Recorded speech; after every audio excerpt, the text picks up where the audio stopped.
नमस्कार। आज हम पढ़ेंगे जयशंकर प्रसाद द्वारा रचित मधुआ कहानी। कहानी प्रारंभ करने से पहले हम इस कहानी के सार को समझते हैं। मधुआ कहानी में कवि श्री जयशंकर प्रसाद एक शराबी के मानवीय संवेदना की भूमिका स्पष्ट करते हैं। इस कहानी में शराबी अपने जीवन को मूल्यहीन मानकर मनमाने जीवन को चला रहा था। शराबी अपने पीने के इंतजाम के लिए दूसरों को कहानियां सुनाकर उनका मन बहलाकर उनसे जो पैसे प्राप्त करता उन पैसे को शराब में उड़ाया करता था।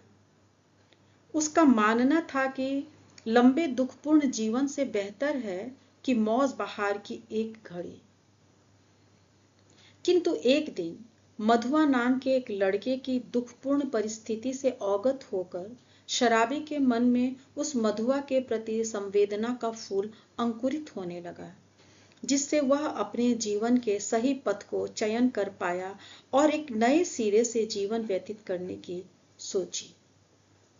तो हम कहानी में देखेंगे कि एक शराबी व्यक्ति जिसके लिए शराब ही सब कुछ है, एक बालक की संवेदना से वह इस कदर जुड़ता है कि वह शराब को हाथ ना लगाने की सौगंध खाता है।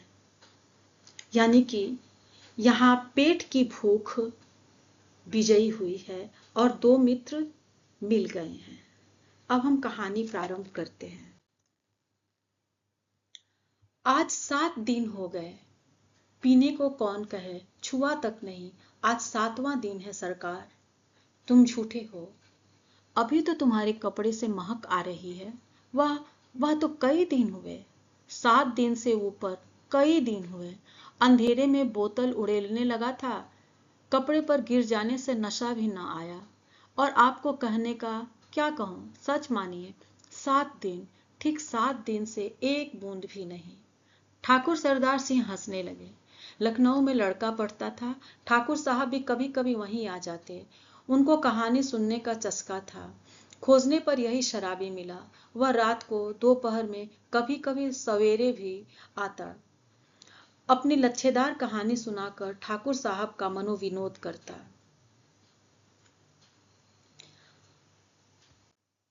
ठाकुर ने हंसते हुए कहा, तो आज पियोगे ना?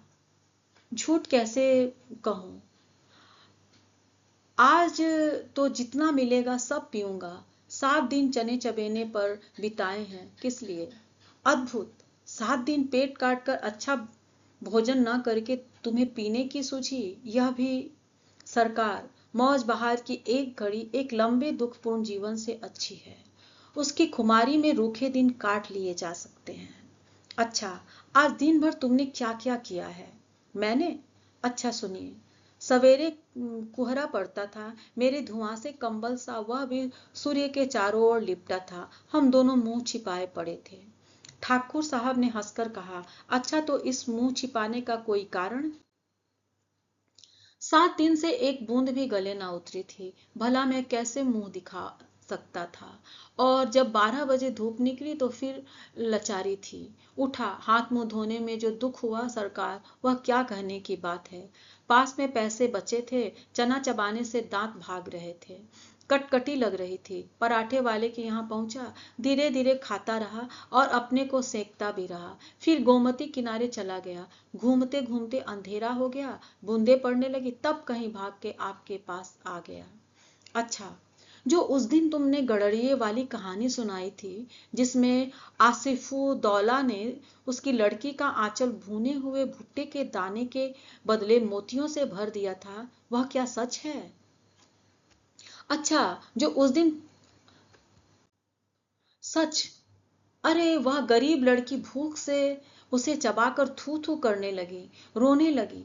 ऐसे निर्दयी दिल्लगी बड़े लोग कर ही बैठते हैं। सुना है श्री रामचंद्र ने भी हनुमान जी से ऐसे ही। ठाकुर साहब ठठाकर हंसने लगे, पेट पकड़कर हंसते हंसते लौट गए। सांस बटोरते हुए संभल कर बोले, और बड़प्पन कहते किसे हैं? कंगाल तो कंगाल, गधी लड़की। भला उसने कभी मोती देखे थे? चबाने लगी होगी। मैं सच कहता हूँ, आज तक तुमने जितनी कहानियां सुनाई सब में बड़ी टीस थी। शाहजादों के दुखड़े, रंग महल की अभागिनी बेगमों के निसफल प्रेम, करुण कथा और पीड़ा से भरी हुई कहानियां ही तुम्हें आती हैं। पर ऐसी हंसाने वाली कहानी और सुनाओ तो मैं अपने सामने ही बढ़िया शराब पिला सकता हूँ।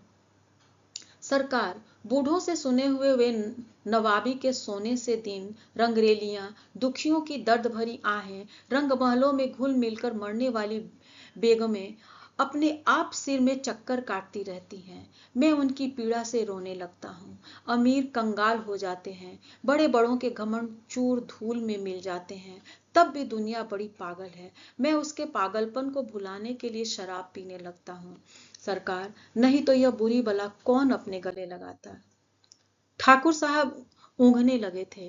अंगीठी में कोयला धक रहा था। शराबी सर्दी से ठिठुरा जा रहा था। वह हाथ सेकने लगा। सहसा नींद से चौंक कर ठाकुर साहब ने कहा, अच्छा जाओ, मुझे नींद लग रही है। वह देखो, 1 रुपया पड़ा है, उठा लो, लल्लू को भेजते जाओ।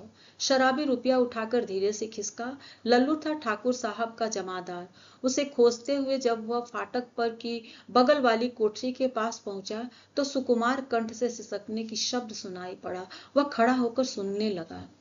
तो सुअर रोता क्यों है? कुंवर साहब ने 2 ही लातें लगाई हैं, कुछ गोली तो नहीं मार दी?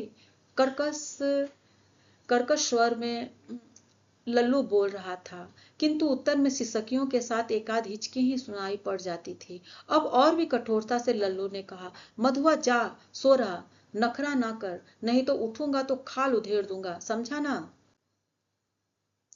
शराबी चुपचाप सुन रहा था। बालक की सिसकी और बढ़ने लगी। फिर उसे सुनाई पड़ा, ले अब भागता है कि नहीं? क्यों मार खाने पर तुला है? भयभीत बालक बाहर चला आ रहा था। शराबी ने उसके छोटे से सुंदर गोरे मुंह को देखा। आंसू की बूंदें ढुलक रही थी। बड़े दुलार से उसका मुंह पोंछते हुए उसे लेकर वह फाटक के बाहर चला आया। 10 बज रहे थे। कड़ाके की सर्दी थी। दोनों चुपचाप चलने लगे।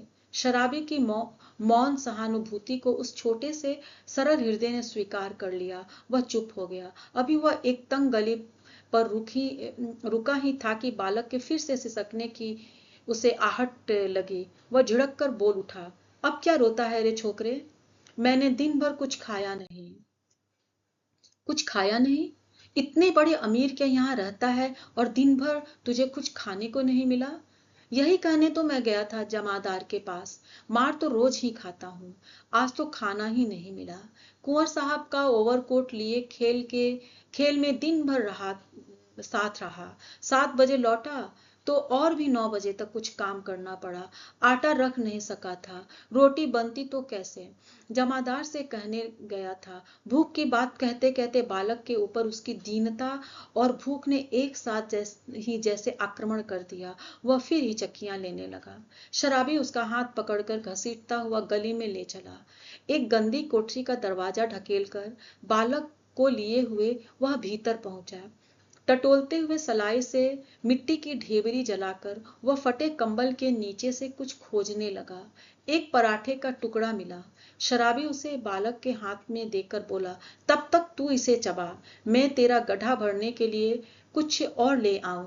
सुनता है रे छोकरे, रोना मत, रोएगा तो खूब पीटूंगा। मुझे रोने से बड़ा बैर है, पाजी कहीं का, मुझे भी रुलाने का। शराबी गली के बाहर भागा। उसके हाथ में 1 रुपया था। 12 आने का एक देसी अद्दा और 2 आने की चाय। 2 आने की पकौड़ी, नहीं नहीं, आलू मटर। अच्छा, ना सही 4 आने का मांस ही ले लूंगा। पर यह छोकरा, इसका गड्ढा जो भरना होगा, यह कितना खाएगा और क्या खाएगा? ओह, आज तक तो कभी मैंने दूसरों के खाने का सोच विचार किया ही नहीं। तो क्या ले चलूं? पहले एक अद्दा तो ले लूं। इतना सोचते सोचते उसकी आंखों पर बिजली के प्रकाश की झलक पड़ी। उसने अपने को मिठाई की दुकान पर खड़ा पाया। वह शराब का अद्दा लेना भूलकर मिठाई पूरी खरीदने लगा। नमकीन लेना भी न भूला। पूरा 1 रुपये का सामान लेकर वह दुकान से हटा। जल्द पहुंचने के लिए एक तरह से दौड़ने लगा। अपनी कोठरी में पहुंचकर उसने दोनों की पात बालक के सामने सजा दी। उनकी दुगंध से बालक के गले में एक तरावट पहुंची। वह मुस्कुराने लगा। शराबी ने मिट्टी की गगरी से पानी उड़ेलते हुए कहा, नटखट कहीं का, हंसता है, सीधी बांस नाक में पहुंची ना, ले खूब ठूस कर खा ले। और फिर रोया तो पिटा। दोनों ने बहुत दिन पर मिलने वाले दो मित्रों की तरह साथ बैठकर भरपेट खाया। सीली जगह में सोते हुए बालक ने शराबी का पुराना बड़ा कोट ओढ़ लिया था। जब उसे नींद आ गई तो शराबी भी कंबल तानकर बड़बड़ाने लगा। सोचा था आज 7 दिन भर पेट पीकर सोऊंगा, लेकिन यह छोटा सा रोना पाजे ना जाने कहां से आ धमका। एक चिंतापूर्ण आलोक में आज पहले पहल शराबी ने आंख खोलकर कोठरी में बिखरी हुई दारिद्र्य की विभूति को देखा, और देखा उस घुटनों से ठुड्डी लगाए एक निरीह बालक को। उसने तिलमिलाकर मन ही मन प्रश्न किया, किसने ऐसे सुकुमार फूल को कष्ट देने के लिए निर्दयता की सृष्टि की? आहरी नियति!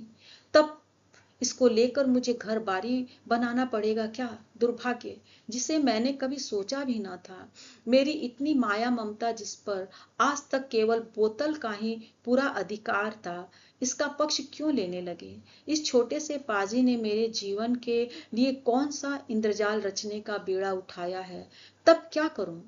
कोई काम करूं? कैसे दोनों का पेट चलेगा? नहीं, भगा दूंगा इसे, आंख तो खोले। बालक अंगड़ाई ले रहा था। वह उठ बैठा। शराबी ने कहा, ले उठ, कुछ खा ले, अभी रात का बचा हुआ है, और अपनी राह देख। तेरा नाम क्या है रे? बालक ने सहज हंसी हंसकर कहा, मधुआ। भला हाथ मुंह भी न धोऊं, खाने लगूं, और जाऊंगा कहाँ? आह, कहाँ बताऊं इसे कि चला जाए, कह दो कि भाड़ में जा। किंतु वह आज तक दुख की भट्टी में जलता ही तो रहा है। तो वह चुपचाप घर से झल्लाकर सोचता हुआ निकला, ले पाजी, अब यहां लौटूंगा ही नहीं, तू ही इस कोठरी में रह। शराबी घर से निकला। गोमती किनारे पहुंचने पर उसे स्मरण हुआ कि वह कितनी ही बातें सोचता आ रहा था, पर कुछ भी सोच ना सका। हाथ मुंह धोने में लगा। उजली धूप निकल आई थी। वह चुपचाप गोमती की धारा को देख रहा था। धूप की गर्मी से सुखी होकर वह चिंता भुलाने का प्रयत्न कर रहा था कि किसी ने पुकारा, भले आदमी रहे कहाँ? सालों पर दिखाई पड़े, तुमको खोजते खोजते मैं थक गया। शराबी ने चौंक कर देखा। वह कोई जान पहचान का तो मालूम होता था, पर कौन है यह ठीक ठीक ना जान सका। उसने फिर कहा, तुम ही से कह रहे हैं, सुनते हो? उठा ले जाओ अपने सांध धरने की कल, नहीं तो सड़क पर फेंक दूंगा। एक ही तो कोठरी जिसका मैं 2 रुपये किराया देता हूं, उसमें क्या मुझे अपना कुछ रखने के लिए नहीं है? ओहो राम जी, तुम हो भाई, मैं भूल गया था। तो चलो आज ही उसे उठा लाता हूँ।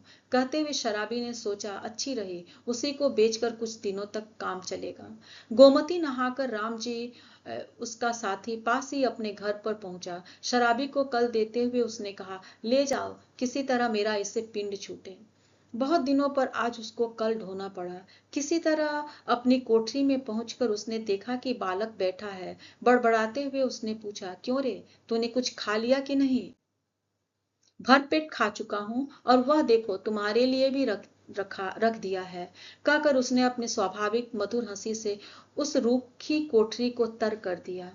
शराबी एक क्षण चुप रहा, फिर चुपचाप जलपान करने लगा। मन ही मन सोच रहा था, यह भाग्य का संकेत नहीं तो और क्या है। चलो फिर लेकर सान देने का काम कर चलता करूं, दोनों का पेट भरेगा। वही पुराना चरखा फिर से सिर पड़ा। नहीं तो दो बातें किस्सा कहानी इधर उधर की कहकर अपना काम चला ही लेता था, पर अब तो बिना कुछ किए घर नहीं चलने का। जल पीकर बोला, क्यों रे मधुआ, अब तू कहाँ जाएगा? कहीं नहीं। यह लो, तो फिर क्या यहाँ जमा गड़ी है कि मैं खोद खोद कर तुझे मिठाई खिलाता रहूंगा? तब कोई काम करना चाहिए, करेगा जो कहो। अच्छा, तो आज से मेरे साथ साथ घूमना पड़ेगा। यह कल तेरे लिए लाया हूं। चल, आज से तुझे सान देना सिखाऊंगा। कहाँ, इसका कुछ ठीक नहीं। पेड़ के नीचे रात बिता सकेगा ना? कहीं भी रह सकूंगा, पर उस ठाकुर की नौकरी ना कर सकूंगा। शराबी ने एक बार स्थिर दृष्टि से उसे देखा। बालक की आंखें दृढ़ निश्चय की सौगंध खा रही थी। शराबी ने मन ही मन कहा, बैठे बैठाए यह हत्या कहां से लगी। अब तो शराब ना पीने की मुझे भी सौगंध लेनी पड़ी। वह साथ ले जाने वाली वस्तुओं को बटोरने लगा। एक गट्ठर का और दूसरा कल का। 2 बोझ हुए। शराबी ने पूछा, तो किसे उठाएगा? जिसे कहो। अच्छा, तेरा बाप जो मुझको पकड़े तो? कोई नहीं पकड़ेगा, चलो भी, मेरे बाप कभी मर गए। शराबी आश्चर्य से उसका मुंह देखता हुआ कल उठाकर खड़ा हो गया। बालक ने गठरी ला दी। दोनों कोठरी छोड़कर चल पड़े। और इस प्रकार यह कहानी यहाँ समाप्त हो जाती है।